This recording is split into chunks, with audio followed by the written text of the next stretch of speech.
খুব তাড়াতাড়ি চলে যাও বাজারে আর ঝট করে কিনে নিয়ে আসো ঢ্যাঁড়স। এনে ঝট করে এই রান্নাটা কী করো, করে ফেলো। ঢ্যাঁড়সগুলো বাজার থেকে কিনে এনে ভালো করে ধুয়ে নাও, নিয়ে এরকম ছোটো ছোটো করে কেটে নাও। কড়াইয়ে যখন তোমার সর্ষের তেলটা গরম করবে, গরম করার পরে এইভাবে কী করবে, লাল করে ভেজে নেবে ঢ্যাঁড়সগুলো। লাল করে ভাজার সময় অবশ্যই কিন্তু নুন হলুদ দিতে ভুলবে না। যতক্ষণ কড়াইতে ঢ্যাঁড়সগুলো লাল করে ভাজা হচ্ছে ততক্ষণ একটা পেস্ট বানিয়ে নাও। শিলনোড়াতেই কিন্তু অবশ্যই পেস্টটা করবে। কালো সর্ষে, সাদা সর্ষে, 4-5টা কাঁচা লঙ্কা, টমেটো আর কাজু বাদাম আর পোস্ত দিয়ে ভালো করে একটা মিহি পেস্ট বানিয়ে নাও। যখন পেস্টটা হয়ে যাবে এর মধ্যে দিয়ে দেবে আদা বাটা, তোমার ধনে জিরে গুঁড়ো আর কাশ্মীরি রেড চিলি পাউডার, যেহেতু কাঁচা লঙ্কা দিয়ে বেটেছিলে।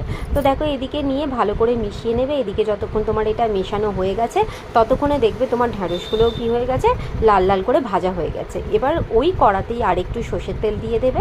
সর্ষের তেলটা গরম হয়ে গেলে কী করবে, যে পেস্টটা তুমি বানিয়েছিলে সেটা ভালোভাবে দিয়ে দেবে।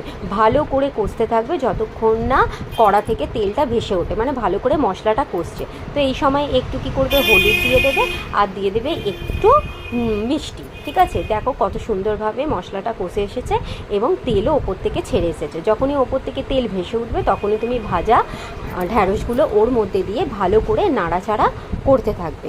দেখবে এতে কিন্তু তোমার কোনো রকম জল লাগবে না। যদি মশলাটা ঢ্যাঁড়সের সাথে কষতে কষতে নিচে একটু বসে যায় তো অল্প অল্প পরিমাণে জল দেবে, বেশি পরিমাণে জল দেওয়ার দরকার নেই।